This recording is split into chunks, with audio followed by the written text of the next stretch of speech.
सतगुरुदेव की जय। बंदी छोड़ कबीर परमेश्वर जी की जय। बंदी छोड़ गरीबदास जी महाराज जी की जय हो। स्वामी रामदेवानंद जी गुरु महाराज जी की जय हो।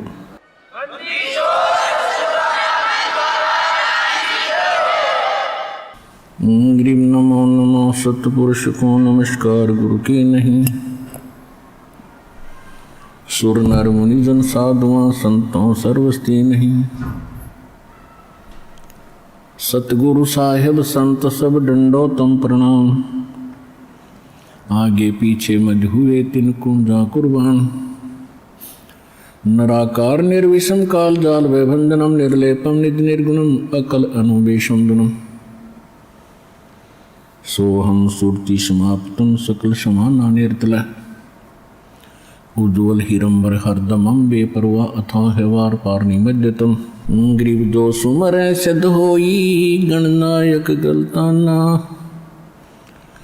करो अनुग्रह सोई पारस पद परवाना। आदि गणेश मनाऊं गणनायक देवन देवा। चरण कमल लो लाऊं आदंत करूं सेवा। परम शक्ति संगीतम रिद्धि सिद्धि दाता सोही। अवगत गुण अतीतम सत्य पुरुष निर्मोही। जगदम्बा जगदीशम मंगल रूप मुरारी। तन मन अर्पों शीशम भक्ति मुक्ति भंडारी। सुर नर मुनि जन जावे ब्रह्मा विष्णु महेशा। शेष सहस मुख गावे पूज्य आदि गणेशा। इंद्र कुबेर सरीखा वरुण धर्म राय धावे। समर्थ जीवन जी का मन इच्छा फल पावे। 33 कोटि अधारा जावे शेष 88। उतरे बहुजल पारा कट है यम की फांसी। 33 कोटि अधारा जावे शेष 88। उतरे बहुजल पारा कट है यम की फांसी। कर जोरूं विनती करूं धरूं चरण पर शीश। गुरु जी राम देवानंद जी महाराज ने दियो नाम बख्शीश। कोटि कोटि सिजदा करूं कोटि कोटि प्रणाम। चरण कमल में राखियो मैं बंदी जाम गुलाम। कुत्ता हूँ गुरुदेव का रामपाल दास का नाम। गले प्रेम की जेवड़ी जहाँ खेचो वहाँ जाऊं। तो करो तो बावड़ू दूर दूर करो तो जाऊं। जो राखो तो ही रहूं जो देव सुख। जय इब कै सत गुरु मिले सब दुख आँखों रोए। चरणों ऊपर शीश धरूं कहूँ जो कहनी हो। कबीर साईं मिलेंगे पूछेंगे कुशलात। आदि अंत की सब कहूँ अपने दिल की बात। गुरु जी तुम ना भूलियो चाहे लाख लोग मिल जाएं। हमसे तुमको बहुत है तुम जैसे हमको नहीं। तुमरे विसारे क्या बने मैं किसकी शरण में जाऊं। शिव वृंच मुनि नारदा तिनके हृदय ना समाऊं। अवगुण किए तो बहुत किए करत न मानी हार। बावे बंदा बख्श दियो बावे गर्दन उतार। अब गुण मेरे बाप जी बख्शो गरीब नवाज, जो मैं पूत कुपूत हूँ बहुर पिता को लाज। मैं अपराधी जन्म का नक सिक बरे विकार, तुम दाता दुख भंजना मेरी करो सुमर। सूरत करो मम साइया, हम हैं भव जल माही, आप ही बह जावांगे जो तुम न पकड़ोगे बाँ। हे बंदी छोड़ दयाल जी, तुम तक हमारी दौड़े, जैसे कागज हज का अब सुहजत और निठोरे। परम पिता परमात्मा पूर्ण ब्रह्म सारी सृष्टि के रचनहार कबीर साहिब, कबीर परमेश्वर, अल्लाहु अकबर, परम अक्षर ब्रह्म की असीम रजा से आप सभी पुण्यात्माएं अपने परम पिता को पहचान कर सतलोक आश्रम बरवाला जिला हिसार में उपस्थित हुए। धन्य है आपके माता पिता जिनसे जन्म हुआ, और धन्य है आपके पूर्व के संस्कार जिस कारण से भगवान प्राप्त हुआ। अब के आप यदि इस मार्ग को ढंग से अपनाकर आजीवन निर्वाह कर दोगे, आपका अंतिम जीवन है मनुष्य का, सदा के लिए सुखी हो जाओगे और सतलोक चले जाओगे, जहाँ कभी मृत्यु नहीं, कोई रोग नहीं, कोई वृद्ध अवस्था नहीं। वहाँ ऐसी ही सृष्टि है जैसी यहाँ पर है। ये डुप्लीकेट है, वो ओरिजिनल है। आपके वहाँ भी ऐसे परिवार बनेगा, सदा सुखी रहोगे, विमानों में चला करोगे। प्रत्येक प्राणी का वहाँ पर अपना इंडिविजुअल विमान है, इंडिविजुअल बड़े बड़े बाग और बड़े बड़ी कोठियाँ हैं। और हमारा वही स्वभाव है इस संसार में, इस गंदे लोक में, अस्थायी सटे में हम उन्हीं भावनाओं से ग्रस्त हैं। उसी सुख को हम यहाँ बनाकर स्थित और स्थिर होना चाहते हैं। ये हमारी भूल है, क्योंकि हमें तत्व ज्ञान नहीं मिला। भक्ति ना करके हम अन्य कामों पर, कार्यों पर अपना जीवन लगाते हैं, कोठी बनाते हैं, कई कई प्लाट लेकर के, कई कई एकड़ ज़मीन लेकर के, प्रॉपर्टी डीलर बन करके हम यहाँ सुखी और धनी बनना चाहते हैं। ये हमारे तत्व ज्ञान के अभाव की हमारी अज्ञान सोच है।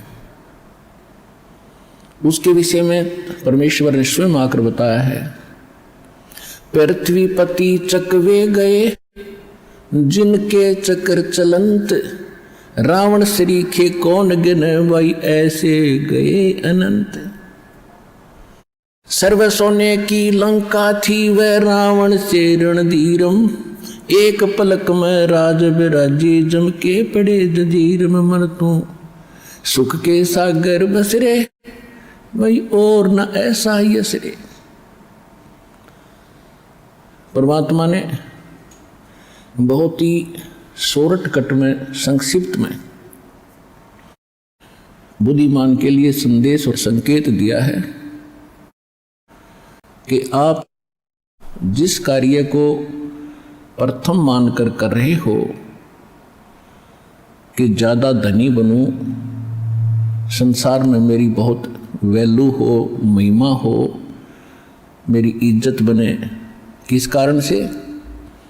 बड़ी कोठी हो, बहुत बड़ा प्लाट हो, कोई फैक्ट्री लगी हो, तब मेरी महिमा बनेगी। परमात्मा कहते नहीं, ये भी भूल से ही आप ऐसी सोच रखते हो। जब आपको तत्व ज्ञान होगा उसमें आपकी ये अज्ञान सोच हटेगी और तत्व ज्ञान के ऊपर आपकी बुद्धि रुकेगी। संकेत दे रहे हैं कि रावण के पास सोने के महल थे, मकान के मकान, और यहीं छोड़कर चला गया। और ऐसी दुर्गति से मरा, दुनिया याद रखेगी। कहते भक्ति बिना क्या होत है, ये भरम रहा संसार, रति कंचन पाया नहीं, भाई रावण चलती बार। ओए होए। कबीर सब जग निर्धना, धनवंता ना कोई, धनवंता सो जानियो जिस पर राम नाम धन होवे। तो परमात्मा हमें याद दिलाते हैं कि इस संसार में जहां आप रह रहे हो, ये लोग रहने का नहीं है। ये तो एक सजा काट रहे हो आप, एक कैद है बहुत लंबी चौड़ी इस काल भगवान की। और यहां पर सभी प्राणी अपना दंड भोगने के लिए आए हुए हैं। एक मानव शरीर ऐसा बनाया है परमात्मा ने, दया बख्शी है आपको, और इस काल भगवान को एक ऐसा रोग लगा दिया जिस कारण से ये आपको मनुष्य जीवन अवश्य देगा, अन्यथा ये मनुष्य जीवन भी नहीं देता, क्योंकि ये नहीं चाहता कि कोई भी प्राणी मेरे लोक को, मेरी कैद को छोड़कर और उस सुख स्थान पर चले जाएं जहाँ पर भगवान रहते हैं। इसलिए इसने सब अज्ञान फैलवा दिया, भगवान का नामो निशान मिटा दिया। इन बहुत माइनर पावर वाले, थोड़ी शक्ति वाले इन देवों को भगवान सिद्ध करवा दिया। तो उस अज्ञान को हटाने के लिए परमात्मा स्वयं आते हैं, और वो परमात्मा चारों युगों में आते हैं। सतयुग में सत्सुकृत नाम से परमेश्वर आए थे, त्रेता में मुनिंदर नाम था मालिक का, और द्वापर के अंदर करुणामय नाम से परमेश्वर इस संसार में प्रगटे थे। जब भी परमात्मा सत्यपुरुष कबीर जी अपने लोक से यहाँ आते हैं एक लीला करने के लिए, वो सह शरीर आते हैं और सह शरीर चले जाते हैं। इसी प्रकार परमात्मा आज से 600 वर्ष पहले, लगभग सन 1398 संवत 1455 ज्येष्ठ शुद्धि पूर्णमासी को ब्रह्म मुहूर्त में सुबह सुबह कमल के फूल पर, लहर तारा नामक एक तालाब के अंदर कमल के फूल के ऊपर आकर परमात्मा विराजमान हुए थे शिशु रूप में। वहां से उनको नीरू नीमा नाम के जुलाहा उठा ले गए थे,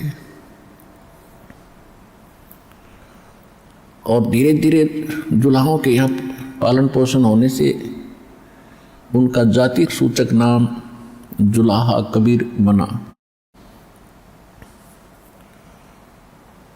और वो परमात्मा किस उद्देश्य से आते हैं? यथार्थ ज्ञान अपनी आत्माओं को समझाने, बताने, सुनाने के लिए आते हैं। वेदों में प्रमाणित है कि वो परमात्मा सचखंड में, सतलोक में, रित धाम में रहते हैं। वहां से सहशरीर आते हैं गति करके, विद्युत जितनी तीव्रता से वो यहाँ आकर प्रकट हो जाते हैं, और फिर यहाँ अच्छी आत्माओं को मिलते हैं, उनको तत्व ज्ञान से परिचित कराते हैं। ये वेद बताते हैं, और वो एक कवि की तरह आचरण करते हुए इधर उधर अपने अमृतवाणी का उच्चारण करके ऊंचे स्वर में लोकोक्तियों के माध्यम से, शब्दावलियों के माध्यम से, साखी और दोहों के माध्यम से अपना ज्ञान स्वयं सुनाते फिरते हैं, जिस कारण से उनको एक प्रसिद्ध कवि की भी उपाधि प्राप्त होती है, लेकिन वो परमात्मा होते हैं। और जिन अच्छी आत्माओं को परमात्मा मिले उन्होंने भी यही गवाही दी है। पुण्यात्माओं, परमात्मा का पाना बहुत आसान है। अज्ञानता के कारण हमारे धर्म गुरुओं ने इसको बहुत कठिन बना दिया था। हमारे सदग्रंथ बताते हैं सीधा सा मार्ग है, बिल्कुल सिंपल साधारण सा मार्ग है, रास्ता है, साधना है। परमात्मा का नाम जपना है, नाम से मोक्ष होगा। उसकी सहयोगी क्रियाएं हैं, ये 5 यज्ञ हैं, ये भी आप करते रहिए। इतना सा काम है, अपना घर गृहस्थ के अंदर भी जैसी जिसकी सेवा भगवान ने दी है, ड्यूटी दी है, उसको भी करते रहिए और आपको सफलता मिलेगी। जब हम महादुखी हो जाते हैं भक्ति ना करके, और हमें जब तक सुख होता है तब तक तो हमारे पुण्य चलते हैं। जब पुण्य समाप्त हो जाते हैं तो हम दुखों का पहाड़ झेल रहे होते हैं। तो उस समय चाहे राजा भी क्यों ना हो, वो परमात्मा की ही शरण जाने की सोचता है। उसको मालूम है कि परमात्मा एक परम शक्ति है और वो दुखी को सुखी करता है। और आप यदि पहले ही भगवान की शरण में होगे तो दुख होंगे ही नहीं। जब तक हम कबीर परमेश्वर की शरण में नहीं आते तब तक हमें अपना प्रारब्ध ही प्राप्त होता है, यानी पूर्व जन्म के अच्छे और बुरों का फल ही मिलता है। और जब हम परमेश्वर कबीर जी की शरण में उनके कृपा पात्र परम संत के माध्यम से आते हैं, फिर पाप कर्म हमें प्रभावित नहीं करते, हमारे केवल पुण्य ही फलते हैं। और प्रारब्ध के अंदर कोई ऐसा बुरा कर्म हमें हानि करने वाला होगा तो वो भी परमात्मा समाप्त कर देते। इसलिए हम भगवान को खोजा करते हैं, इसलिए भगवान की तलाश किया करते थे कि हमें कोई कष्ट ना हो। और भक्ति भी कर रहे हैं और फिर कष्ट जो के तू आ रहे हैं, तो या तो वो भक्ति ठीक नहीं, वो भगवान पूरा नहीं, या फिर आपकी कोई भक्ति में त्रुटि है। इन 3 कारणों से ही हम दुख उठाते हैं। तो कहने का भाव यह है कि परमात्मा स्वयं आकर ज्ञान कराते हैं। और आपका सौभाग्य कि आप तो पहले ही मालिक की शरण में आ गए हो। जब हम परमात्मा की शरण में आ गए तो घर के काम भी पहले से अच्छे होंगे, क्योंकि हम दुखी होकर भगवान से सुख ढूंढने जाते हैं। आप सुख में आ गए या दुख में आ गए, तो अब तो दुख होगा ही नहीं। और जो हो भीगा कोई कर्म सख्त होगा, हल्का करके टाल देंगे परमात्मा के गुणों में, ऐसा लिखा है। और वो यहाँ आपको प्राप्त भी होगा। तो इसलिए कहा गया है कि दुख में सुमरण सब करे, सुख में करे ना कोई। जय सुख में सुमरण करे, तो दुख कहे कोई। भाई सुख में सुमरण किया नहीं, फिर दुख में करते याद। कहे कबीरता दास की, अब कौन सुने फरियाद। अब दास बताएगा परमेश्वर की महिमा। जैसे श्री कृष्ण जी ने जो लीला की थी, मोर ध्वज के पुत्र ताम्र ध्वज को आरे से कटवा कर जीवित कर दिया, तो वो भी लीला भगवान ने की। उदाहरण देता हूं। एक मनियार था, मनियार समझते होंगे, पहले चूड़ी पहनाते थे गांव में बहनों को, मनियार और उसकी पत्नी मनियारी। ये दोनों मनियार और मनियारी का काम किया करते, पति पत्नी, सम्मन और नेकी। नेकी पत्नी का नाम था, सम्मन उस भगत का नाम था, और वो परमात्मा के शिष्य थे। उनका एक पुत्र था जिसका नाम शिव था, उसको अपभ्रंश सेऊ कहा करते थे, सेऊ। और सेऊ ही नाम से वो ज़्यादा प्रसिद्ध था। वो लड़का छोटा था, 10-12 वर्ष का, और सभी परमात्मा की भक्ति करते थे। सम्मन और नेकी जहाँ भी जाते थे चूड़ी पहनाते थे, बहनें इकट्ठी हो जाती थी, उनको अपने गुरुदेव की महिमा सुनाया करते थे कि हमारे गुरुदेव जी स्वयं परमात्मा आए हैं। उन्होंने ऐसे ऐसे लीला की है कि सिकंदर लोधी राजा को जलन का रोग था, वो कहीं भी स्वस्थ नहीं हो रहा था। सब काजी और मुल्लाओं और पीरों ने सभी जंतर मंत्र कर लिए थे। भारतवर्ष के सभी सुप्रसिद्ध वैद्यों ने दवाई दे करके अपनी कोशिश कर ली थी। हिंदू धर्म के ऋषि महर्षि साधु संतों से भी दुआएं मांग ली थी, आशीर्वाद ले लिए थे। और हमारे गुरुदेव जी ने आशीर्वाद मात्र से सिकंदर लोधी राजा दिल्ली के बादशाह का जलन का रोग स्वस्थ कर दिया था, वो स्वस्थ कर दिया था, नाश कर दिया उसका रोग। और सिकंदर लोधी ने, अब थोड़ी सी कथा ये भी सुना देता हूँ। सिकंदर लोधी को जलन का रोग हो गया था, इतना भयंकर रोग था कि उसने सब जगह जंतर मंतर करा के फेल हो लिया था, अंतिम सांस गिना था।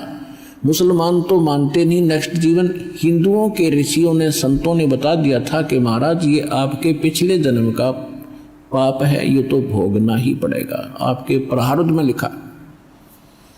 अब उसने कोई चारा था नहीं, अंतिम उस रोग को लिए हुए जी रहा था, ना कुछ खा रहा था ना पी रहा था।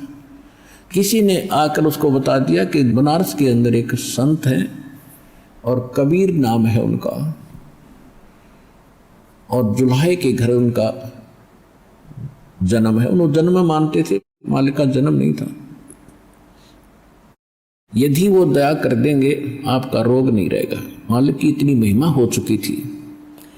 कहते मरता क्या नहीं करता कि भी चल अंतिम एक और ट्राई कर लेता हूँ। अंगरक्षक लेकर 500-600 हाथी पर सवार होकर बनारस पहुंच गए।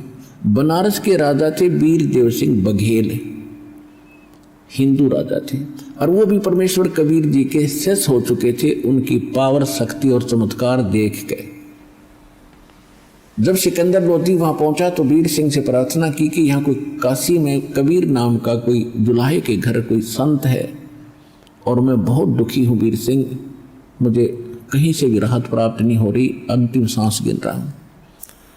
वो कोई है, आप जानते हो उसको? नहीं तो पता कराओ और उसको बुलाओ। क्योंकि वीर देव सिंह बघेल मालिक के ज्ञान से और शक्ति से परिचित था, और उधर से दिल्ली का सम्राट और वो छोटा राजा एक नरेश अक्षेत्रीय, उस सम्राट के सामने वो नो नहीं कर सकता, यस ही करना पड़ता है। तो उसने एक तरकीब से बात की कि महाराज जो आपका हुक्म वही होगा, लेकिन वो संत परम संत हैं, मैं उनको खूब जानता हूँ, और उन्होंने रजा कर दी तो आपका रोग नहीं रहेगा। तो कहा जल्दी बुला के ला, देर ना कर, मैं तो एक एक सांस गिन रहा हूँ, दुख से बहुत पीड़ित हूँ, आग लगी पड़ी है पूरे शरीर में। तब वीर सिंह ने कहा कि जो आपका हुक्म वही होगा राजन, लेकिन कहते हैं मैं सुनता हूँ उनके विचारों को कि संत साधु को बाई ऑर्डर नहीं बुलाना चाहिए, और यदि हम बाई ऑर्डर बुला भी लेंगे, उन्होंने रजा नहीं बख्शी, तो हम वहीं के वहीं फिर रह जाएंगे। तो साधु संत के पास स्वयं चल के जाना चाहिए महाराज, और जैसे आपका आदेश हो वैसे ही करेंगे। वो तो मरा पड़ा था कि नहीं, फिर तो मैं ही चलूँगा। अब शाम का समय हो गया था। वीर देव सिंह को मालूम था कि शाम के समय परमात्मा कबीर जी, स्वामी रामानंद जी, पंडित जी के आश्रम में गंगा घाट के किनारे आते हैं, शाम ने आरती वहीं करते हैं। और रामानंद जी को परमात्मा सचखंड लेकर गए थे। जब पंडित जी मान्या था तो सतलोक में देख लिया था भगवान को, और जब कहा था दो ठोड़ है एक तू भया एक से दो, और गरीबदासम कारणे तुम आए हो मगजो। तो रामानंद जी को परमात्मा ने एक प्रतिज्ञा दिला दी थी कि इस परंपरा का निर्वाह करने के लिए, आने वाले समय में गुरु शिष्य का नाता बनाए रखने के लिए, अनिवार्यता सिद्ध करने के लिए आप मेरे गुरु बने रहोगे, लेकिन मंत्र जाप ऐसे करोगे जो मैं बताऊंगा। तो वो रामानंद जी आंखों देखने के बाद बिल्कुल रो पड़े थे कि ये अपराध मुझसे होगा नहीं। परमात्मा बोले मेरा आदेश समझ लो, नहीं तो आने वाले समय में ये नकली लोग कहा करेंगे कबीर जी ने कौन सा गुरु बनाया था, गुरु की आवश्यकता ही नहीं है, ये दाव लग जाएगा काल का। तो रामानंद जी विवश होकर के उनके इस बात को माना था। तो रामानंद जी एज ए गुरु और शिष्य का केवल निर्वाह कर रहा था, उसको आत्मा से पता था ये शिष्य नहीं भगवान है। अब शाम के समय वीर सिंह बघेल, काशी नरेश और भारतवर्ष का सम्राट, दिल्ली का बादशाह, उस समय भारत बहुत बड़ा था। अफगानिस्तान, बलोचिस्तान, पूर्वी और पश्चिमी पाकिस्तान, इराक, ईरान तक ये भारत एक ही था, और दिल्ली का बादशाह सबका कंट्रोलर होता था। छोटे छोटे नरेश ऐसे छोटे छोटे बना रखे थे, वो सब उसके अधीन थे। दिल्ली का बादशाह और सिकंदर लोधी और साथ में वीर देव सिंह बघेल, ये दोनों चल पड़े आश्रम की ओर। कबीर साहब तब तक पहुंचे नहीं थे उस रामानंद जी के आश्रम में। तो वीर देव सिंह को मालूम था कि रामानंद जी मुसलमानों से नफरत करते हैं और मैं कहूँगा तो ये मेरे से नाराज हो जाएंगे। गेट पर जाकर द्वार पर खड़े हो गए कि राजन यहाँ खड़े हो जाओ। द्वारपाल खड़ा था, सेवक उससे कहा भाई स्वामी जी से कहिएगा दिल्ली के सम्राट सिकंदर लोधी आए हैं, आपका दर्शन करना चाहते हैं। पहले तो उन्होंने पूछा कि कबीर जी आ चुके हैं, तो द्वारपाल सेवक ने कहा जी अभी आए नहीं हैं, आने ही वाले हैं। तो सिकंदर लोधी ने कहा कि चलो तब तक अंदर विश्राम कर लेते हैं, साहब संत के दर्शन करते हैं रामानंद जी के। तो वीर देव सिंह बघेल ने कहा कि रुक जाओ, यहाँ का नियम है, पहले आज्ञा लेनी पड़ेगी महात्मा जी से। तो सेवादार से कहा कि भाई ऐसे कहिएगा दिल्ली के बादशाह आए हैं और कबीर साहब जब तक आएंगे तब तक यहाँ इंतजार करना चाहते हैं आश्रम के अंदर और आपका दर्शन भी करना चाहते हैं। अब द्वारपाल अंदर गया, शाम का समय था, मौसम ठीक सा था। बाहर उस आश्रम के अंदर वृक्षों के नीचे स्वामी जी बैठे थे आसन पे, रामानंद जी। द्वारपाल ने जाकर कहा महाराज ऐसे ऐसे दिल्ली के सम्राट सिकंदर लोधी आए हैं और वो आपका दर्शन भी करना चाहते हैं और कबीर जी से उन्होंने मिलना है, तब तक आपके इस आश्रम में इंतजार करने के लिए अंदर आना चाहते हैं। रामानंद जी ने कहा कि उनको कहो वो बाहर खड़ा इंतजार कर ले, वो मांस मिट्टी खाने वाले मलेच्छ हैं और हम इन मुसलमानों से को इस आश्रम में अलाउड नहीं कर सकते। अब वो बोलता उनने भी सुन रहा था क्योंकि इतना बड़ा आश्रम नहीं था, बगीचा ऐसा था, झोपड़ी डाल रहे थे एक दो। उन दोनों ने भी सुन लिया कि रामानंद जी ने नकार दिया। द्वारपाल ने आकर बताया कि महाराज जी ने आपको मना कर दिया क्योंकि आप मुसलमान हो और मुसलमान इस आश्रम में प्रवेश नहीं कर सकता। अब कहते हैं तप से राज और राजमदमानम और जन्म तीसरे शुक्र स्वान। राजा तप से बनता है और राजा के अंदर अभिमान होता है और अभिमान उसका सबसे बड़ा दुश्मन होता है। उसने सोचा रे 2 कौड़ी का बाबा जी है, 1 एकड़ में आश्रम बना के अपने आप को इतना महत्वशाली समझता है, मुसलमानों से नफरत करता है, निकाल के तलवार और चल दिया अंदर। ये कौन रोके? द्वारपाल की हिम्मत। सामने जाके गुस्से में रामानंद जी की गर्दन काट दी। अब ये मन का सांग है, सारा मन का खेल है, ये पापी है मन, ये काल है, पहले जुल्म करवाता है और फिर उसका दंड भुगतवाता है। अब जब उसने वो विनाश कर दिया ना, तब अकल ठिकाना आएगी। को तेरे की आया था रोग कटवाने, ये तो अब और बढ़ा ली समस्या। कहने लगा वीर सिंह चल वापस, मेरे तो उल्टे लाग रहे हैं, मेरे तो बुरे दिन हैं, चाहता हूं भला करना और करवाना और होता है बुरा।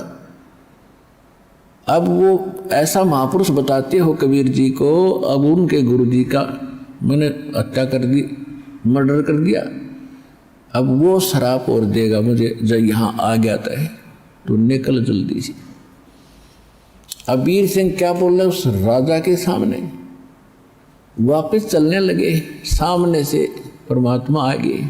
अब देखो खेल दाता का, एक तीर से कितने शिकार करे। रामानंद जी की अकल ठिकाने लानी थी। अभी तक वो हिंदू और मुसलमानों को 2 समझकर नफरत करता था। जब तक हमारे अंदर ये राग द्वेष और घृणा है, हम मोक्ष मुक्ति नहीं पा सकते, वो भक्ति भी फेल होती रहती है। उधर से राजा को स्वस्थ करके उसका कल्याण करना था। और जब तक अति अधीन दीन हो प्राणी और ताको कहना ये अकथ कहानी, जब तक हम भी नम्र नहीं होंगे तो संत का आशीर्वाद भी काम नहीं करता। अब उसको नरम बनाना था, एक इतिहास बनाना था, अपना परिचय देना था कि I am God, I am Kabir God, ये परिचय देना था। जो ही वो बाहर निकले, दोनों नरेश सामने से परमात्मा आ रहे हैं। वीर सिंह जी पहले से शिष्य था, सारी क्रियाओं को से परिचित था। तुरंत दंडवत प्रणाम किया मुकुट समेत कबीर परमेश्वर के चरणों। अब मरता क्या नहीं करता। सिकंदर लोधी ने सोची यो है वो संत है, इब और कोई चारा नहीं, चरणों में गिर। नहीं तो आ गया सामने शेर। अब तुरंत वो भी मुकुट समेत चरणों में, दोनों चरणों में दंडवत प्रणाम करे। तब परमात्मा ने कहा कि हे राजन, हे दो नरेश, आज कैसे गरीब के पास पहुंचे। और ऐसे करके दोनों के सिर पे हाथ रखा कि खड़े हो। अब जो ही मालिक ने सिकंदर लोधी के सिर पे हाथ रखा, उसका जलन का रोग तुरंत समाप्त हो गया, जैसे क्विंटल टनों वजन हट गया। बोलो सतगुरुदेव कबीर भगवान की जय।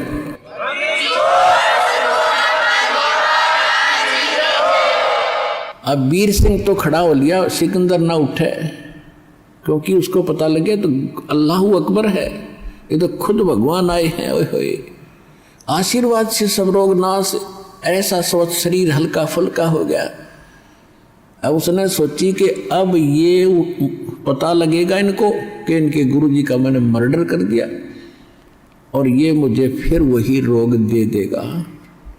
इसलिए पैर नहीं छोड़ रहा, रो रहा बुरी तरह, परवरदिगार बख्श दो, परवरदिगार मैं अपराधी हूँ। और एक बात और है कि संत के पास आने से मन दूर चला जाता है। ये मन बकवादी है, सारे ऊट पटांग काम ये मन करवाता है, आत्मा को दबा के रखता है। संत के पास आने से मन पीछे हो जाता है, वो डरता भूत है ये, और आत्मा उभर जाती है। आत्मा तो निर्मल है, दयावान है, चाहे वो कोई भी कसाई भी क्यों ना है। तो वहाँ मन हट गया, आत्मा उभर के आएगी सिकंदर लोधी की, और कहता परवरदिगार मैं अपराधी आदमी हूँ, मैंने बहुत जुल्म कर दिया, ऐसा घिनौना अपराध कर दिया कि अक्षम्य नहीं है, आप मुझे माफ़ नहीं करोगे, मुझे क्षमा कर दो परवरदिगार। परमात्मा बोले भाई कोई बात नहीं, क्या हो गया, ये तो सारा संसार ही गलतियों का पुतला है। संत के पास आते हैं तो बुराइयां छुड़ाई जाती हैं। आप परमात्मा अंतर्यामी जाने थे वो तो सारी, कि नहीं महाराज मैंने बहुत जुल्म कर दिया, आप अक्षमा नहीं कर सकते, आप अक्षमा कर दो मुझे। परमात्मा बोले जो भी तूने कुछ भी कर दिया, उठ, रो ना बुरी तरह, और अक्षमा कर दिया। कि महाराज मैंने वो सारी कथा बता दी कि मैं इतना दुष्ट हूँ, मैंने याचना की आपके गुरुदेव जी से कुछ समय अंदर विश्राम करने की, आपके इंतज़ार के लिए। उन्होंने अभद्र तरीके से मुझे बुरे शब्द कहे, मुझसे सहन नहीं हुए कि ये राक्षस हैं, जो मांस खाते हैं, मलेच्छ हैं, मुसलमानों को इस आश्रम में आना अलाउड नहीं है।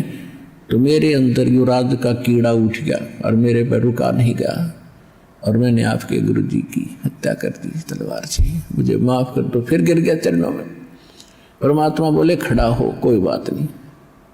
ये तो उसकी आयु इतनी थी, स्वामी रामानंद जी की आयु इतनी थी। उस समय स्वामी रामानंद जी लगभग 125 वर्ष के हो चुके थे, 125 वर्ष के, और 104 वर्ष की आयु में परमात्मा मिले थे उनको।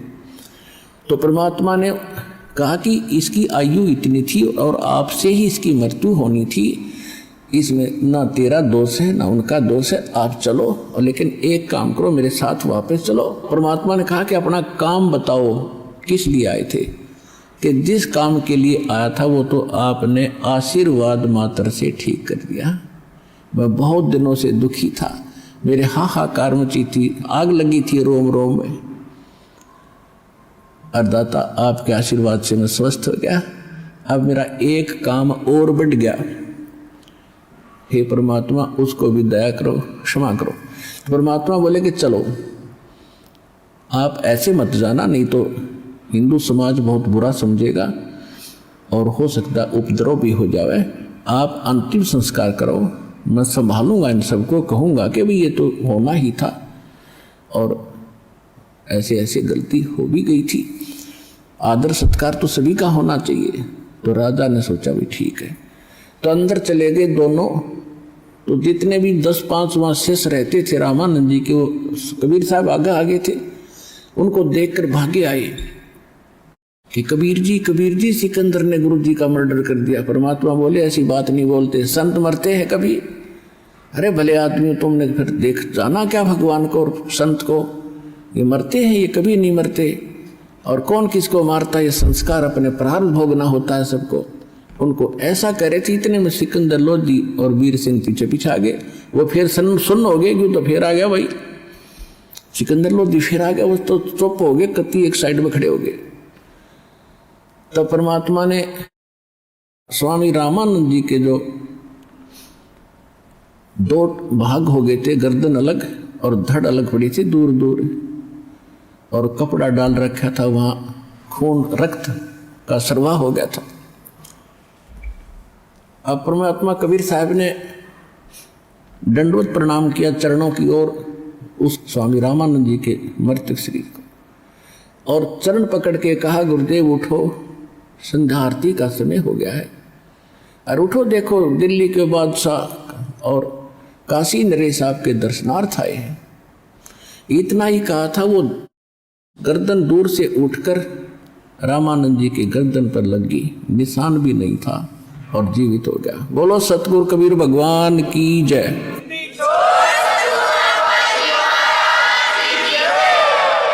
अब सामने उठते ही उसने देखा सिकंदर लोधी फिर खड़ा है, फिर लाल आंख करने लगा।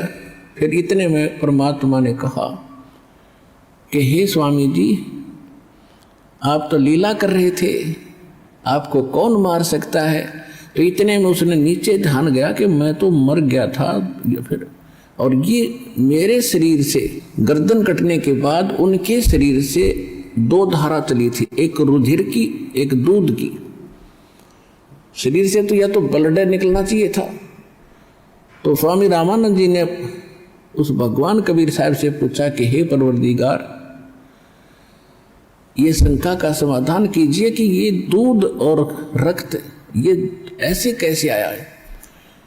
या तो रक्त होना चाहिए था सारा ही, ये दूध क्यों आया। तो परमात्मा ने कहा कि स्वामी जी, पहले आप केवल ब्राह्मणों को ही उत्तम मानते थे, अन्य जाति वालों को आप शेष नहीं बनाते थे, तो वह बड़ी कमजोरी थी। वो तो आपने दया कर दी सारे हिंदू समाज के ऊपर कि आप सबको दीक्षा देने लगे, और अभी भी आप में कमजोरी रह रही है कि आप मुसलमानों से नफरत करते हो, और जब तक नफरत शेष है मोक्ष नहीं हो सकता। इसलिए आपके शरीर में 50% प्योरनेस है, प्योरिटी है, आधे शुद्ध हुए हो, और जिस दिन आप पूरे मानव और प्राणियों को एक समझ लोगे, उस दिन आप मोक्ष के अधिकारी हो जाओगे। इसलिए आप अभी अधूरे हैं दाता।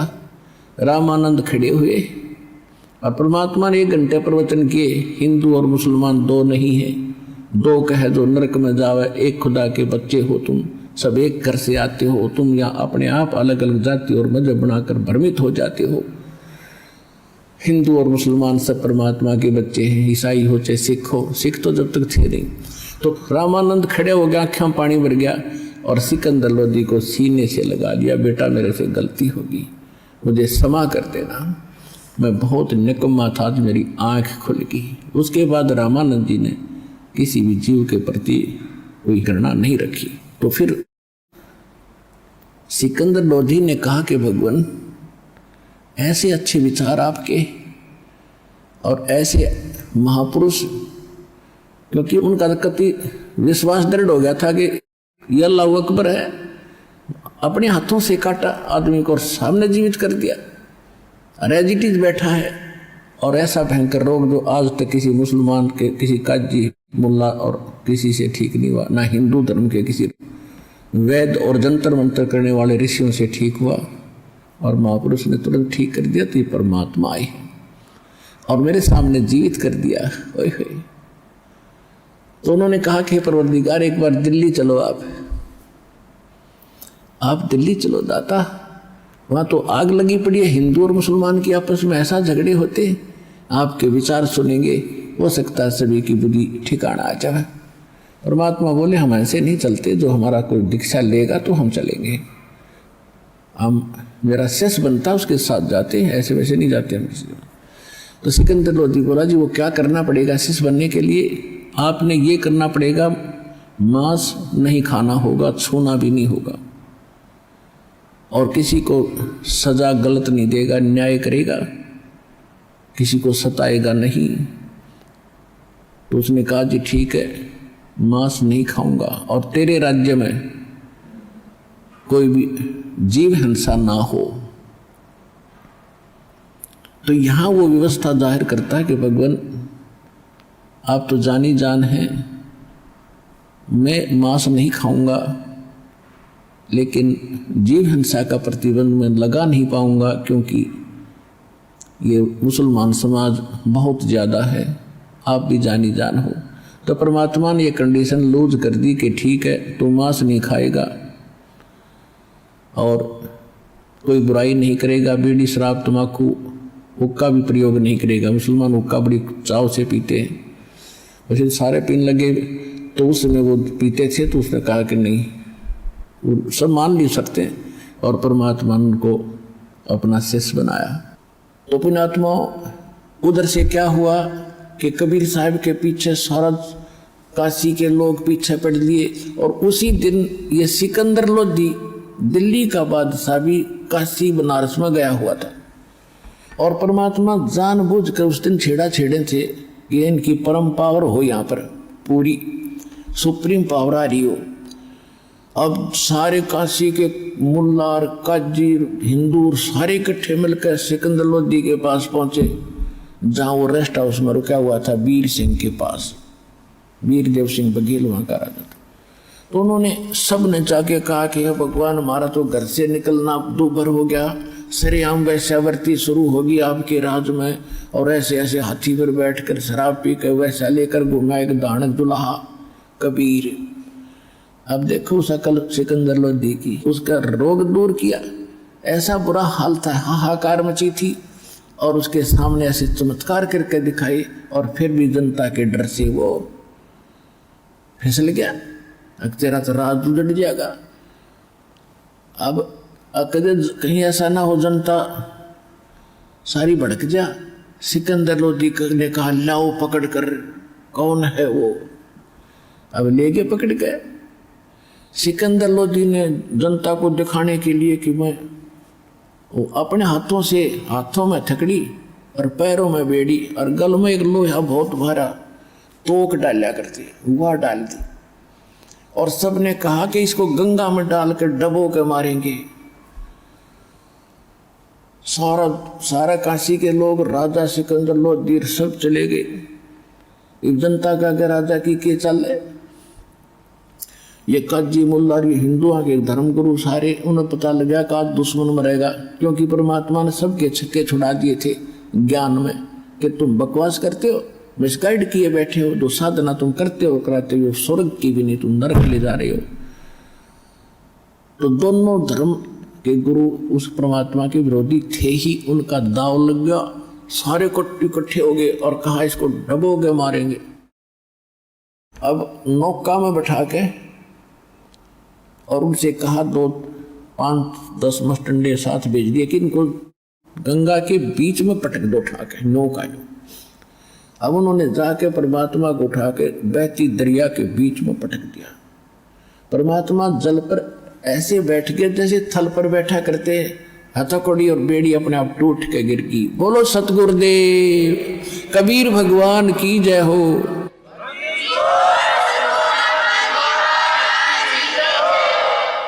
अब वो नौके न्यू बैठे जब और नीचे गंगा जल चक्कर काटता हुआ चल रहा है। अब वो नौका वाले तो बुला लिए तुम आ जाओ वापस, फिर लगे उनको पत्थर मारो, इसका खूब पत्थर मारे। पत्थर कहाँ जाए इतनी दूर सेंटर में, फिर कहने के गोली मारो इसका। राजा ने आदेश क्या को कहा कि गोली मारनी पड़ेगी। अब राजा डरता, ठीक है गोली मारो। गोली मारे, तीर मारे, एक निजा माले की दूर कहते उड़े नू हो जाओ ऊपर ने को। फिर कहने लगे भाई नई बात बनी, तोब लाओ तोब। तोब के गोले और 12 घंटे मालिक पर बरसाए, नीचों ने आंख नहीं खुली। 4 पहर 12 घंटे तोब के गोले नो दागे गए। वो कभी तक गंगा से बाहर जा पड़ा किसी सरोवर में, या वहीं फंस होकर वहीं गिर जा। अकल नहीं आई ठिकाने, अरे मूर्खो। तोब के गोले और फ्यूज होने लग रही, एक नहीं जा रहा, फिर भी आंख ना खुली के कबीर इज गॉड।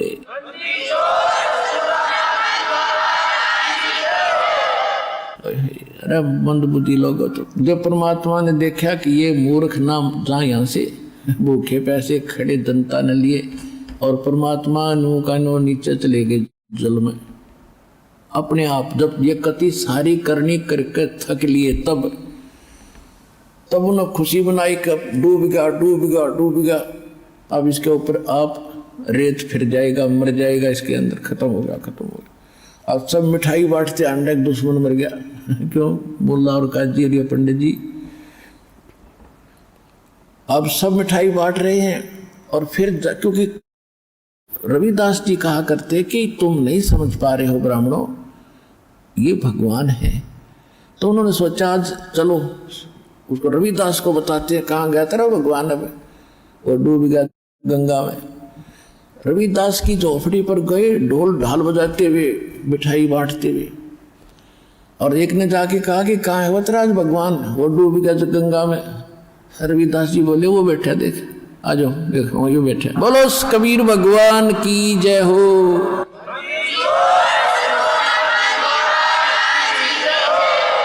अब जो सा देखा हुए बागले, जो सा देखा हुए बागले कहाँ? सिकंदर लोधी के पास के महाराज वो तो मरा नहीं, मरा नहीं।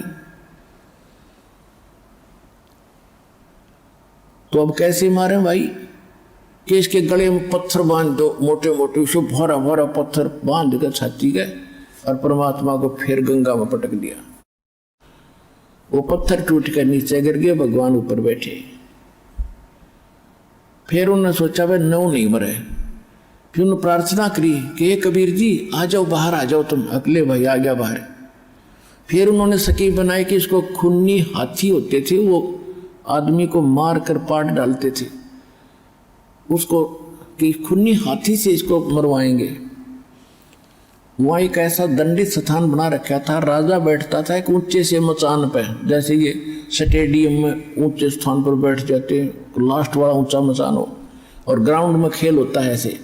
तो वो राजा बैठा था अपने मंत्रियों सहित ऊपर, एक ऊपर बनी हुई स्टेज पर, और ग्राउंड के अंदर वो जो बकवाद जो ज्यादा कर देते थे अपराध, उनको खूनी हाथी से सबको इकट्ठा बुलाया जाता था, सारे आसपास के नगर निवासियों को, ताकि सबको डर बने और सामने देखें कि अपराधी को कैसे दंडित किया जाता है।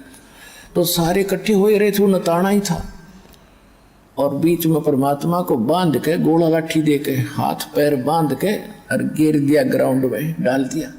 और हाथी पीलवान से कहा कि इस हाथी से कुचलवा डाल। हाथी को शराब पिला दी, मद मस्त कर दिया, और पीलवान ऊपर बैठ कर उसको परमात्मा की तरफ लाने लगा। जब थोड़ी सी दूर पर रह गया हाथी, परमात्मा ने शेर का रूप बना लिया। शेर को देखकर हाथी की चंगाड़ मारे और लीद कर वापस भाग गए, मुंडी धुन बन गए। अब पीलवान उसका वो मारे अंकुश, अब तेरी नौकरी गई। जब उसने दोबारा, जब हाथी को दिख रहा था शेर, परमात्मा ने सोचा कि यो इस प्राणी को पीलवान घना दुखी करेगा। परमात्मा ने उसको भी दिखा दिया सिंह का रूप, पीलवान को हाथी जो चला रहा था। जब उसने शेर देखा कि बस झपट्टा मारने वाला, वो तो इतना डर गया, हाथी तो नीचे गिर गया, हाथी की तजा भाग गया और पीलवान कहीं पिड़ा।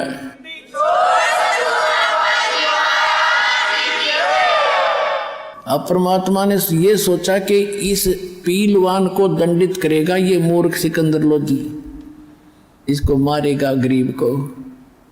तब परमात्मा खड़े हुए, हाथ हथकड़ी वो बांध रखी थी, टूट गई सारी। परमात्मा निर्बंध को कोई बांध सकता है?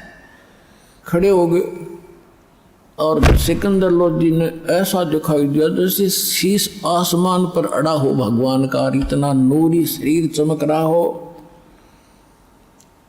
एकदम नू देख कर सिकंदर लोधी जैसे वहीं से कांपने लगा था, उस मचान से सटेज से, और कांपता हुआ नीचे आकर चरणों में गिर गया समेत मुकुट के। बोलो सतगुरुदेव कबीर भगवान की जय हो।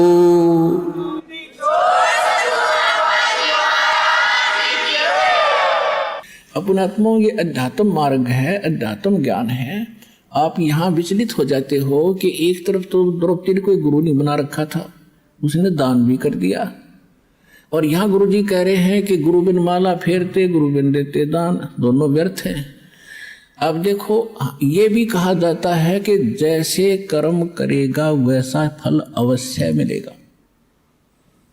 अब द्रौपदी ने दान किया, एक जरूरतमंद व्यक्ति को यानी सुपात्र को दान दिया, तो वो फल उसको मिला, लेकिन वो फल मिलकर भी निष्फल रहा, क्योंकि मोक्ष ज्यों का त्यों रह गया। और यदि वो गुरु पूर्ण बना करके फिर ये ऐसे दान भी करती तो मोक्ष भी होता और ऐसी आपदा भी टलती। तो इस प्रकार द्रौपदी ने फिर कहा, हे गुरुदेव, वो ऐसे महापुरुष थे, यदि मेरे एक लीर के कारण और ये बढ़ गए चीरो पार और इज्जत रही हुआ न्यारी, और जब मैं पहले जान लेती कि ऐसे महापुरुष हैं तो सर्वस्व देती वार, पता नहीं कितना दान कर देती, कितनी सेवा करती। तो भगवान आकर चले गए 120 वर्ष तक। जब हम इतने जानन जोगे होते तो चरना पड़ जाता पूरा विश्व, जिसमें परमात्मा दुल्हा रूप में यहाँ प्रगट थे। तो इस ज्ञान कराने के लिए ही सतगुरु की आवश्यकता पड़ती है कि वो जौहरी बता सकता है कि ये है लाल, इसको परख कर देख रखा मैंने। तो ये दास वो सतगुरु रूपी जौहरी बना और कूड़े की टोकरी में पड़े इस लाल कबीर को परखा, और आज आपने बरत के देख लिया 100 का 100 खरा।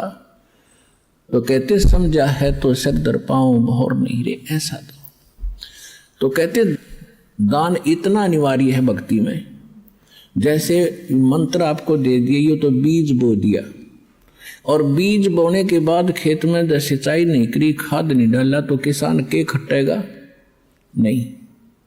इस प्रकार नाम लेकर के आप दान की हिम्मत करके देखो, क्योंकि यहाँ तो खुली किताब है, पर आप दोगे भगवान के नाम, और भगवान फिर अपने बच्चों के लिए कहीं खर्च करे उसको, तो फिर उसका कई गुना फल मिलता है।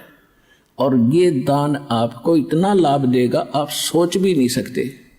पहले आप दान करते थे, पता नहीं कहीं दान भी कर देते थे, वो आपको मिलता अवश्य, मनमाने कुत्ता बन जाते। अच्छा दान किया हुआ व्यक्ति जो गुरु नहीं पूरा मिला, और कुत्ता बन कर वो एक सेठ के यहाँ होता है, गाड़ी में चलता है और अलग से कमरे में रहता है, एसी लगा हुआ है उसके लिए, और खाने के लिए समय पर, और जांच होती है डॉक्टरों से, वेटरनरी सर्जन से। उसका ड्राइवर आदमी होता है और कुत्ता मालिक की सीट पर बैठकर चल रहा होता है। तो उस पुण्यकर्मी प्राणी ने किसी जन्म जन्मांतर में खूब दान किए, भंडारे दिए, कंबल बांटे, सारा कुछ किया, लेकिन गुरु ना मिला पूरा। गुरु ना मिलने से उसको किया हुआ तो मिला, लेकिन कुत्ते की जोनी में मिला। यदि वो शास्त्र अनुकूल साधना और गुरु के अनुसार पूरे संत के माध्यम से ये सभी कुछ करता तो मनुष्य जीवन मिलता, और न्यायकार कोठी सुविधा मिलती, और मनुष्य जीवन में फिर कभी ना कभी भगवान और सतगुरु मिल ही जाते। अब कुत्ते की योनि में उसने सारी सुविधा ले ली, फिर बन गया सुअर या गधा, बताओ उसने फिर क्या सुविधा मिलेगी। तो इसलिए बताया है कि गुरु बिन माला फेरते गुरु बिन देते दान, गुरु बिन दोनों निष्फल हैं, ये पूछो वेद पुराण। फिर ये भी सत्य कर दिया कि जो किया हुआ ऐसा तो मिलेगा ही मिलेगा, लेकिन उस मिलने का कोई औचित्य नहीं। वो मिलो चाहे ना मिलो, जब तक मोक्ष नहीं हुआ और आपका यहाँ से पीछा नहीं छूटा तो वो दान भी व्यर्थ है। तो आज आपको वो सतगुरु और वो स्थान मिल गया। अब कहते समझा है तो सिर दर पाओ मोहर नहीं रे ऐसा था। ये संसार समझदा ना ही कहंदा श्याम दोपहरे नू, गरीब दास ये वक्त जाते रोग इस पैरे।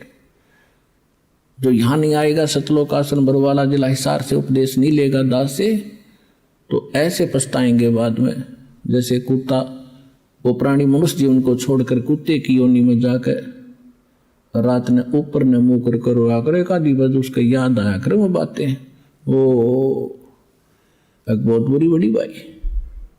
तो उस समय कुछ नहीं बनेगा, आप समय पर संभालो।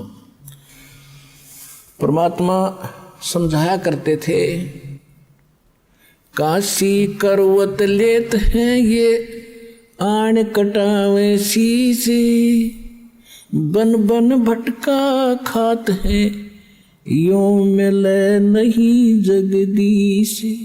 यानी जो साधना आप कर रहे हो और सेक्रीफाइस भी कर रहे हो, हमारे धर्म गुरुओं ने ज्ञान था नहीं, रोजी रोटी के लिए ये संस्कृत पढ़ा करते, अच्छा धन कमाने के लिए शिक्षा ग्रहण करते थे ब्राह्मणों के लड़के, और ये पता लग जाता ये काशी विद्यापीठ से पढ़ कर आ रहा है तो उस आसपास की जनता उससे के पीछे हो जाया करती थी, और उनका उद्देश्य केवल मनी मेक था।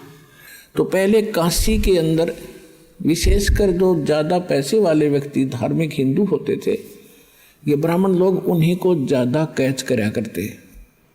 तो उनमें क्या था कि उन्होंने एक रूमर फैला दी कि भाई जो काशी में मरेगा वो तो जाएगा स्वर्ग में। और फिर एक उन्होंने बताया कि जो मगहर एक स्थान है उत्तर प्रदेश गोरखपुर के पास, उत्तर प्रदेश में गोरखपुर शहर के पास, अब उसका संत कबीर, जिला संत कबीर नाम रख दिया उस क्षेत्र का।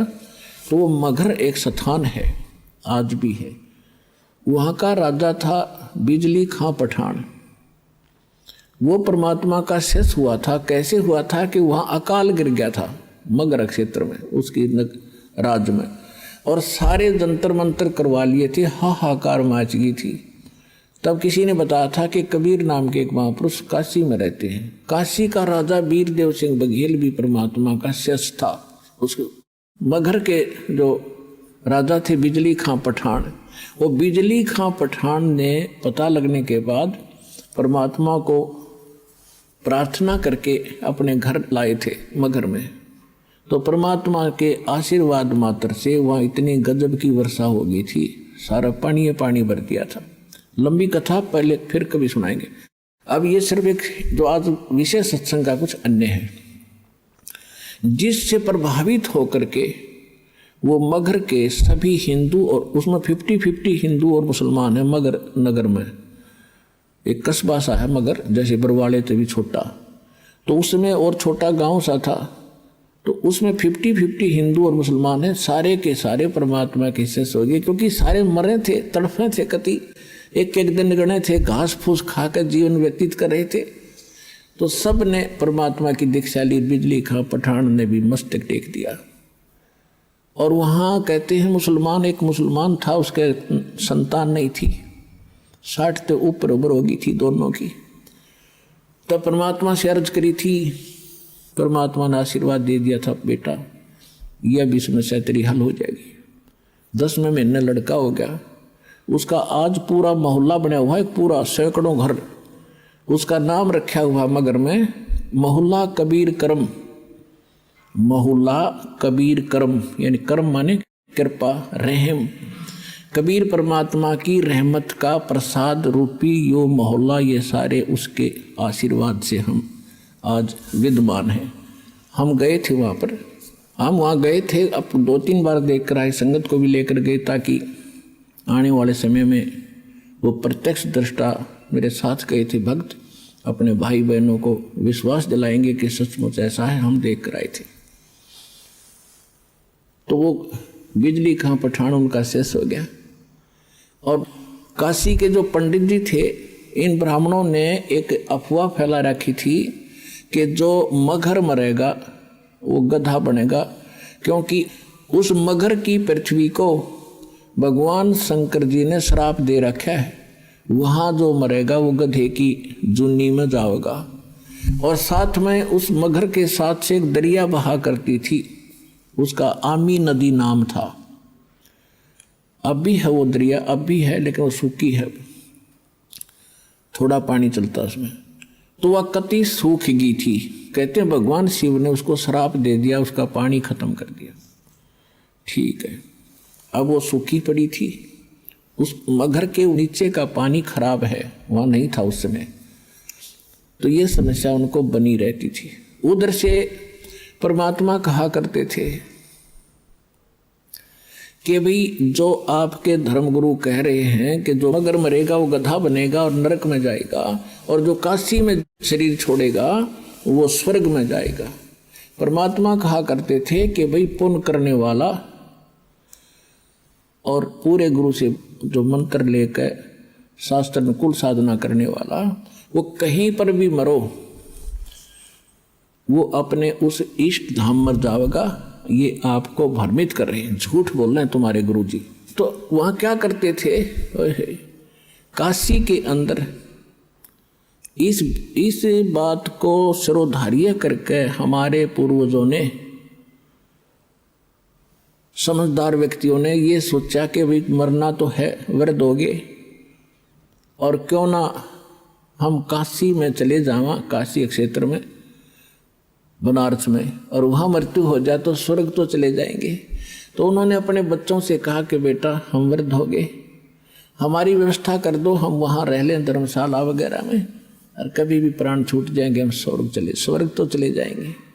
तो माता पिता के लिए बच्चे कुछ भी करने को तैयार होते हैं। उनको मालूम है कि इन्होंने तुम्हें कैसे पाला पोसा है, और ये 2 वर्ष 4 वर्ष के हैं, इनको वहाँ छोड़ दिया, धर्मशालाओं में रहने लग गए। फिर उन धर्मगुरुओं से कथाएं सुनते तो वहाँ रहने लगे। तो उन धर्मगुरुओं ने एक स्कीम बनाई कि भी अपने अपने अक्षेत्र के व्यक्तियों को तुम अपने घर रख लो, इनको वहाँ क्या करेंगे, इनका जो वहाँ खर्चा होता वो खर्चा हम ले लेंगे, और ये हमारे यहाँ कथा भी सुनते रहेंगे, 2-4 आदमियों की रोटी बनती है, 2 ये भी खा लिया करेंगे। तो उन्होंने ऐसा उन बुजुर्गों के बच्चों से कहा कि भाई तुम इन अपने माता पिता को हमारे घर छोड़ दो, अपने अपने धर्मगुरुओं के पास छोड़ दिया, और जो दान दक्षिणा आप देना हमें देते रहना। तो उन्होंने तो खुश हो गए, भाई ठीक है, रोज कथा सुना करेंगे, गुरु जी के दर्शन करेंगे। तो उन्होंने उन धर्मगुरुओं ने यो सरदर्द मोल ले लिया। अब एक धर्मगुरु के उस मकान में 50-50 बूढ़े बुढ़िया बैठ गया आके लालच में। अब घर में बूढ़ा बुढ़िया को एक का संभालना मुश्किल हो जाता है, मतलब ये बस की बात नहीं है। उस स्थिति में एक ही बुजुर्ग को संभालना कठिन होता है, और उन्होंने 10-10 20-20 इकट्ठे कर लिए। अब उन्होंने फिर स्कीम बढ़ाई कि यार तो बहुत बूढ़ी बनी भाई, ये कितना थूके हैं, कितना मुत्ते हैं, कितना टट्टी कर दे हैं, बता क्यों कर संगवावा इनने। तो उन्होंने क्या स्कीम बनाई, मीटिंग करी गुप्त कि गंगा के किनारे, गंगा दरिया के किनारे एक आरा लगा दिया, करौत जो लकड़ी काटने का होया करे, वो आदमी काटने के लिए, और वो उनको गुप्त रख दिया। ऊपर जैसे एक गुफा सी बना दी, और गुफा की आर्च बना दी, आर्च के अंदर से वो करौत ऐसे आवे और उन्हें काट कर उल्टा चला जावे। ऐसा उनका कंट्रोल हैंडल थोड़ा 100-150 फुट दूरी पर रस्से बांध कर बना दिया। और फिर उनको मैं एक रूमर फैला दी, अफवाह फैला दी कि भी भगवान की तरफ से करौत आता है, और जिन्होंने जल्दी स्वर्ग जाना है उसकी फीस रख दी 50-100 रुपये, कि जो जल्दी गला कटावेगा 100 रुपये हमें दो, हम फिर दान पुण्य करेंगे इनके जाने के बाद, और ये स्वर्ग चले जाएंगे। तो माता पिता ने अपने बच्चों से कहा कि बेटा जल्दी काम बड़े है 100 रुपये में। तो माँ बाप बच्चा ने सोची भाई ठीक है, माता पिता की यही इच्छा है तो कोई बात नहीं। तो हमने वो गल कटवाना भी मंजूर कर लिया परमात्मा पाने के लिए, और वो एक कसाई आरा लगा दिया वहाँ मानस काटने का, वो भी स्वीकार कर दिया, और उसकी तो घड़ी में ही मांगा दी इन्होंने। तो परमात्मा कहते हैं जहाँ भी सुनते हैं वही लोग है, काशी में करो तो आगा भगवान की तरफ से, वहाँ जो गला कटवा ले सीधा स्वर्ग में जाता है। परमात्मा कहा करते ये थरे गुरु धर्मगुरु क्यों ना कटवाते अपना गला, ये क्या करेंगे जब स्वर्ग में सीधे ये जाओ है तो ये आड़े पीछे टिंडे लेंगे, स्वर्ग में सारा सुख है, ये आड़े काम का धोती दो दुनिया की। तो कहा करते ये झूठ बोल रहे भाई सारी। फिर भी परमात्मा दूसरे तरीके से समझाते हैं, काशी क्रोत लेत हैं वहाँ जा कटावे शीशे और बन बन भटका खात हैं भाई, ऐसे नहीं मिले जगदीशे।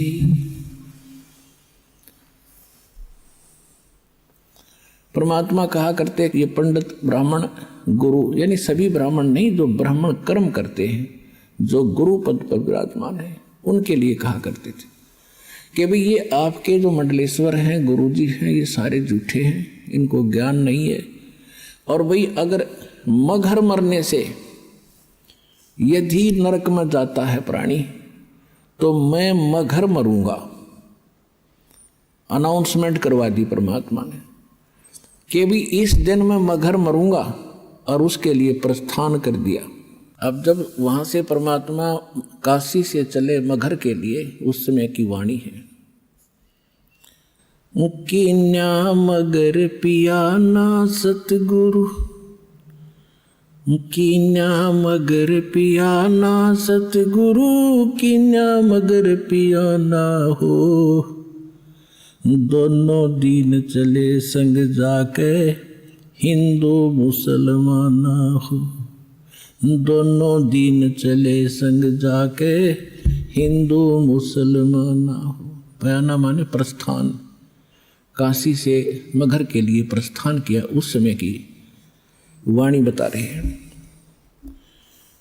कीन्या मगर पियाना सतगुरु, कीन्या मगर पियाना सतगुरु, कीन्या मगर पियाना हो। दोनों दीन, दोनों धर्म, हिंदू और मुसलमान, दोनों दीन चले संग जाके हिंदू मुसलमान हो। भाई मुक्ति खेत को छोड़ चले हैं। मुक्ति अक्षेत्र, जैसे काशी के ब्राह्मण कहा करते कि इस अक्षेत्र में जो मरेगा मुक्त होगा। परमात्मा कहते थे मैं तुम्हारे इस मुक्ति क्षेत्र ने छोड़कर वहां मरूंगा जहां तुम कहते हो गधा बनेगा, और तुम हिसाब ला लियो मैं कहाँ जाऊंगा, देख लेना, क्यों मूर्ख बना रहे हो जनता को। भाई मुक्ति खेत को छोड़ चले हैं, वो तज काशी अस्थाना हो। मुक्ति खेत को छोड़ चले हैं, तज काशी अस्थाना हो। साहा सिकंदर कदम लेत है, साहा सिकंदर कदम लेत है, बादशाही सुल्ताना हो। दोनों दीन चले संग जाके हिंदू मुसलमाना हो, दोनों दीन चले संग जाके हिंदू मुसलमाना हो। भाई चार वेद के वक्ता संघ है, वो ब्राह्मण चारों वेदों के वक्ता। भाई चार वेद के वक्ता संघ हैं, वो खोजी बड़े बयाना हो। सालग राम सुरत से सेवे, सालग राम सुरत से सेवे, वो बच्चे पोथी पाना हो। दोनों दीन चले संग जाके हिंदू मुसलमान हो। भाई सट दर्शन जाके संग चले हैं, वो गावत बानी नाना हो। सट दर्शन जाके संग चले हैं, ये छह भेख गिरी पूरी कहते सारे चले, देखांगे कैसे मरेगा और कैसे गधा ना बनेगा। भाई सट दर्शन जाके संग चले हैं, वो गावत बाणी नाना हो। अपना अपना इष्ट बनावे, अपना अपना इष्ट बनावे, वो बाचे पोथी बाना हो। दोनों दीन चले संग जाके हिंदू मुसलमाना हो। कीन्या मगर पियाना सतगुरु, कीन्या मगर पियाना सतगुरु, कीन्या मगन पियाना हो। दोनों दीन चले संग जाके हिंदू मुसलमाना हो, दोनों दीन चले संग जाके हिंदू मुसलमाना हो। भाई मुक्ति खेत को छोड़ चले हैं, वो तज काशी अस्थाना हो। मुक्ति खेत को छोड़ चले हैं, वो तज काशी अस्थाना हो। साहा सिकंदर कदम लेत है, साहा सिकंदर कदम लेत है, बादशाही सुल्ताना हो। दोनों दीन चले संग जाके हिंदू मुसलमान हो। भाई 4 वेद के वक्ता संग हैं, वो खोजी बड़े बयाना हो। सालग राम सुरत से सेवे, सालग राम सुरत से सेवे, ज्ञान समुद्र दाना वो। दोनों दिन चले संग जाके, हिंदू मुसलमान हो। भाई 60 दर्शन जाके संग चले हैं, वो गावत बाणी नाना हो। अपना अपना इष्ट संभाले, अपना अपना इष्ट मनावे, वो बाचे पोथी पाना हो। दोनों दिन चले संग जाके, हिंदू मुसलमान हो। भाई चादर फूल बिछाए सतगुरु, चादर फूल बिछाए सतगुरु, वो देखे सकल जिहाना हो। 4 दाग से रहत जुलाहा, 4 दाग से रहत जुलाहा, अवगत अलख अमाना वो। दोनों दिन चले संग जाके, हिंदू मुसलमान हो। दोनों दिन चले संग जाके, हिंदू मुसलमान हो। भाई वीर सिंह बघेल लाग करे बेनती, वीर सिंह बघेल लाग करे बेनती, वो बिजली खान पठाना वो। 2 चादर बख्शीश करी है, 2 चादर बख्शीश करी है, दीना ये परवाना वो। दोनों दिन चले संग जाके, हिंदू मुसलमान हो। भाई नूर नूर निर्गुण पद मेला, वहाँ देख बहे हैराना हो। पदलोलीन बहे अविनाशी, पदलोलीन बहे अविनाशी, वहाँ पाया पिंड प्राणा वो। दोनों दिन चले संग जाके, हिंदू मुसलमान हो।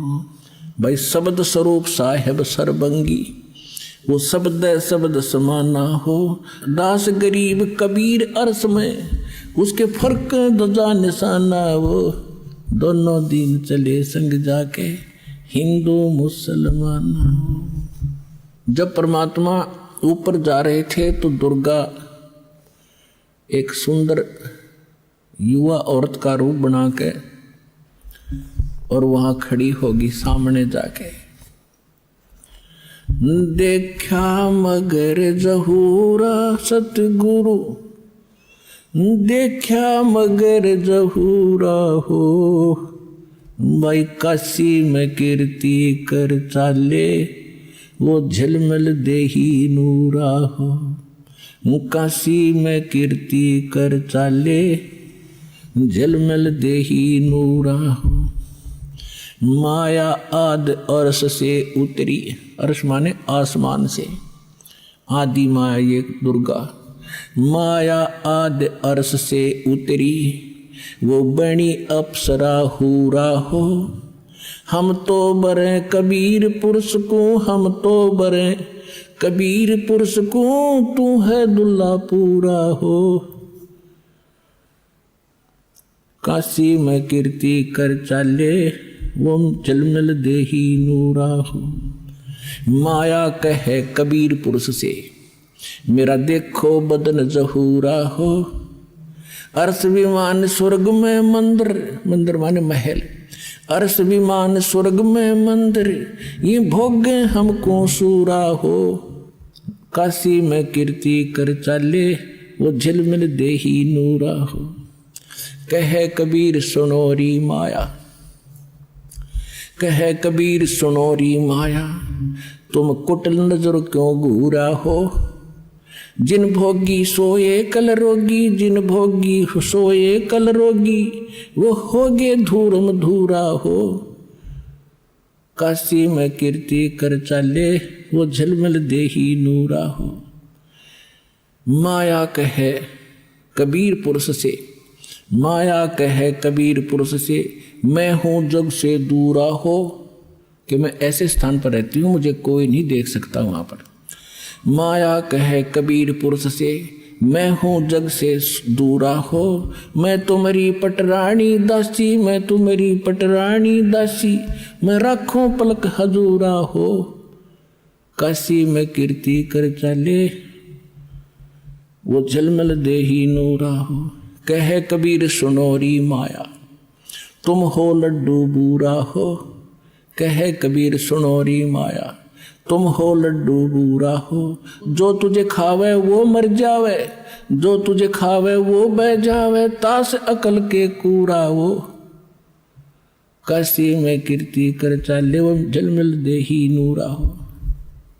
श्वेत मुकुट जहाँ सफेद छत्र है, परमात्मा कहते हैं कि माया तो बूर का लड्डू है, बूर का, लकड़ी के बूर से बनाया हुआ लड्डू शीशे के बर्तन में रख दे, इतना बढ़िया दिखकर खावा जो पता चल है वो कितना का आनंद था। कहते तो उस बूर का लड्डू है, हर मूर्ख खावत ने तेरे को मूर्ख टच करेगा। कहे कबीर सुनोरी माया, तुम हो लड्डू बूरा हो, जो तुझे खावे सो बह जावे, तास अकल के कूरा वो। काशी में कीर्ति कर चाले, वो जलमिल देही नूरा हो। परमात्मा क्या बताते हैं, मेरा श्वेत मुकुट और श्वेत छत्र है, जहाँ बाजे अनहद तूरा हो, दास गरीब कहे सुन माया, हमसे रहिए दूरा वो। काशी में कीर्ति कर चले, वो झलमिल देही नूरा हो। 120 वर्ष की आयु थी परमात्मा की उस समय, 120 वर्ष। और 120 वर्ष की आयु में 200 किलोमीटर पैदल चल कर गए। तो कहने का भाव ये है, हर एक बात से पता चलेगा वो क्या थे। तो जब उन्होंने ये पता लगा, बिजली खां पठान को पता लगा कि गुरुजी यहाँ आ रहे हैं और यहाँ अपना शरीर छोड़ेंगे, और उधर से वीरदेव सिंह बघेल काशी नरेश को पता चला कि गुरुजी वहाँ जा रहे हैं अपना अंतिम सफर करने के लिए इस शरीर का, यानी वहाँ शरीर छोड़ेंगे। तो वीरदेव सिंह बघेल ने काशी के नरेश, वो हिंदू था, और बिजली खां पठान जो है वो मुसलमान था। तो यहाँ के हिंदू जो शेष थे कबीर साहब के, इंक्लूडिंग वीरदेव सिंह बघेल, इन्होंने स्कीम बना ली कि वहाँ मुसलमानों का अक्षेत्र है और वो गुरुजी की बिरान माटी करेंगे, जमीन में दबेंगे, और मुसलमान रीति से वो इनका अंतिम संस्कार करेंगे। ये हम नहीं देख सकेंगे, हम अपनी रीति से उसका संस्कार करेंगे और सबको यहाँ लाएंगे बनारस में। यदि सीधे हाथों बिजली खां नहीं मानेगा तो युद्ध करके लाएंगे। इस उद्देश्य से सेना साथ ले ली, और वो से दर्शकों की तो कहना है ना कितने चाल पड़े। बिजली खां पठान को पता चला, सबकी व्यवस्था की, परमात्मा पहुंच गए। तो बिजली खां पठान ने कहा कि भगवान, यहाँ पर एक सबसे बड़ी समस्या हमारे लिए ये है कि यहाँ कोई जल नहीं है और आदमी गणे आगे, चारों तरफ से दर्शक भी आगे हैं, इनके नहाने और धोने की व्यवस्था नहीं हो पाएगी। बाहर से कुछ जल मंगा रखा है, केवल पीने की व्यवस्था हम कर पाए हैं। परमात्मा ने कहा कि मैं पहले बहते जल में स्नान करूँगा और फिर मैं शरीर छोड़ूंगा। बिजली खां पठान ने बताया कि महाराज यहाँ साथ में भगवान एक आमी नदी बह रही है, बहा करती थी, अब सूखी पड़ी है। भगवान शंकर ने इसको श्राप दे रखा है, इसमें जल एकदम खत्म हो गया, हम भी बड़े दुखी हैं। तो परमात्मा ने कहा कि चलो मैं चलता हूँ, दिखाओ मुझे कहाँ है। जिस स्थान पर परमात्मा ने शरीर छोड़ने का निर्णय किया था उससे 400-200 फुट 300-400 फुट की दूरी पर वो दरिया खाली पड़ी थी। तो परमात्मा वहाँ चले, साथ में सब दर्शक, और कबीर साहब वहाँ देखकर किनारे पर खड़े हो गए। खड़ा होकर के ऐसे इशारा कर दिया जैसे ट्रैफिक का सिपाही ऐसे हाथ कर देता और सारी ट्रैफिक भाग लेती है। परमात्मा ने ऐसे इशारा किया था और काफ़ी दूरी पर उस दरिया में एक ऐसा धमाका हुआ जैसे कोई पत्थर फटा हो, कोई बम फटा हो, और एकदम पानी का फव्वारा निकला और पूरी दरिया भर के और बहने लगी।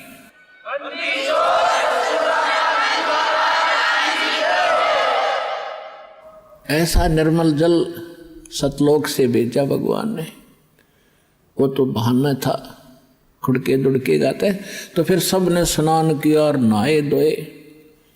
परमात्मा ने कहा कि भाई बिजली खां पठान, एक चादर नीचे बछाओ, इस पर लेटूंगा, एक चादर में ऊपर ओढ़ूंगा।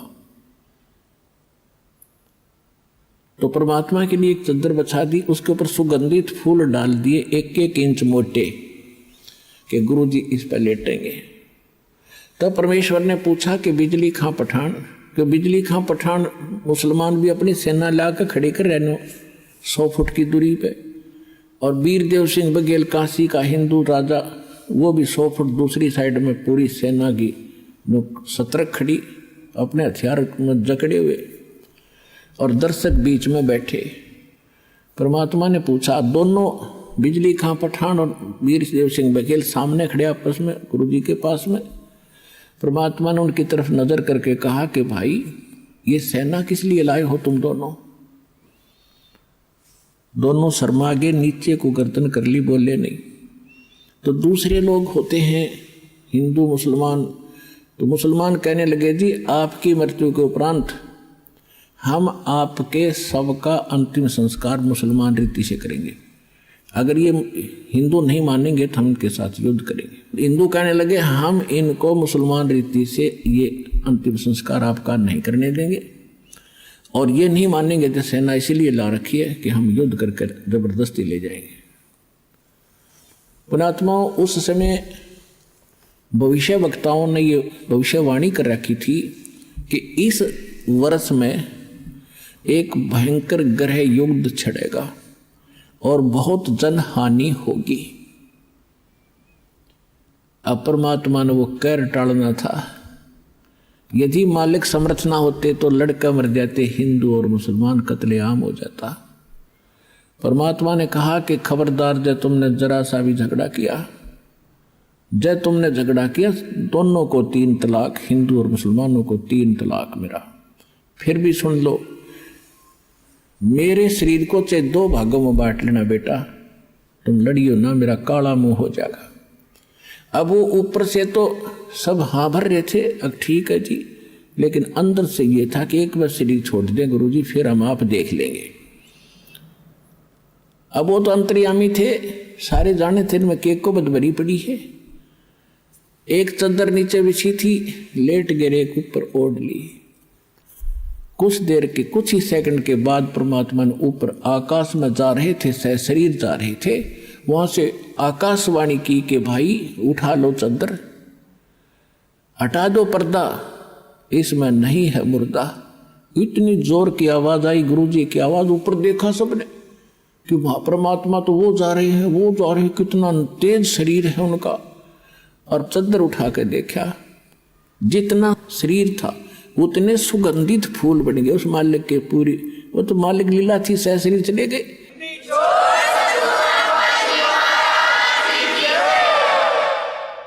अपने आत्माओं कहा तो वह कत्लेआम होना था, और कहाँ वो हिंदू और मुसलमान एक दूसरे से नो लिपट कर रो रहे हैं, जैसे किसी की माँ मर जा और पिता मर जा, इकट्ठे दोनों ऐसे रो रहे थे बिलख बिलख के, और पछता रहे थे अपने उस अज्ञान सोच को, रो रहे थे कि हम पहचान नहीं सके तो खुद अल्लाह आए थे।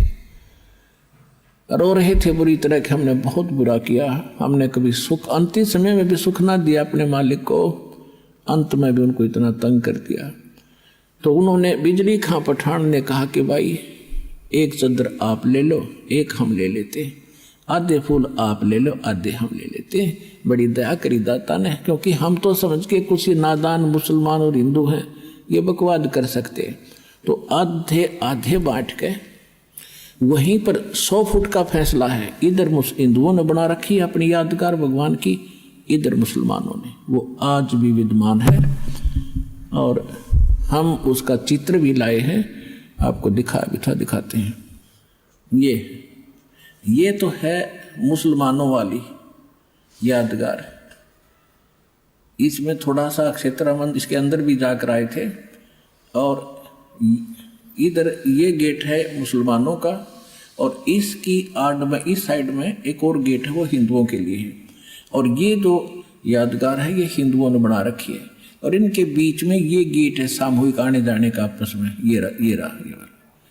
वहाँ कोई भेदभाव नहीं है, हिंदू और मुसलमानों का आपस में आज तक वहाँ का कभी कोई झगड़ा नहीं हुआ है। ये यादगार आज भी विद्यमान है, उस परम पिता के सशरीर जाने की ये यादगार है, प्रत्यक्ष प्रमाण है।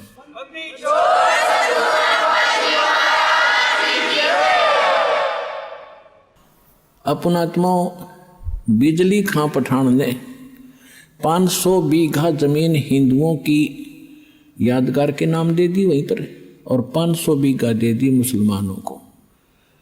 जहाँ पर कबीर पंथ का एक वहाँ आचार्य महंत रहता है, दास वहाँ देख कर आया है, और काशी चौरा के अंतर्गत उसका प्रबंधन है। तो पुण्यात्माओं, अभी तक जो ये धारणाएं गलत थी हमारी भगवान के विषय में, अब इन सत्संगों से आपकी क्लियर हो जाएगी। ये यथार्थ ज्ञान है, क्योंकि अभी तक हम लोक वेद सुना करते थे कि कबीर साहब एक दुल्हा थे, दानक थे, कहीं पड़े मिले थे, विधवा ब्राह्मणी का हुए थे। हमें कुछ भी सिर पैर परमात्मा का नहीं पता था। तो आंखों देखा उन संतों ने बताया है, और साथ में हमारे सदग्रंथों ने प्रमाण किया है कि परमात्मा पूर्ण ब्रह्म सारी सृष्टि के रचनहार कबीर परमात्मा है। अनंत कोट ब्रह्मांड का एक रति नहीं भारे, सतगुरु पुरुष कबीर हैं ये कुल के सिरजनहारे। हम सुल्तानी नानक तारे दादू को उपदेश दिया, जात दुलाहा भेद न पाया वो काशी माहे कबीर हुआ। तो धन्य भाग आपके पुण्यात्माओं, आपको यह अमर कथा, अमर पुरुष की सत्यनारायण की कथा सुनने को मिली। धन्य है आपके माता जिनसे जन्म हुआ। बोलो सतगुरुदेव की।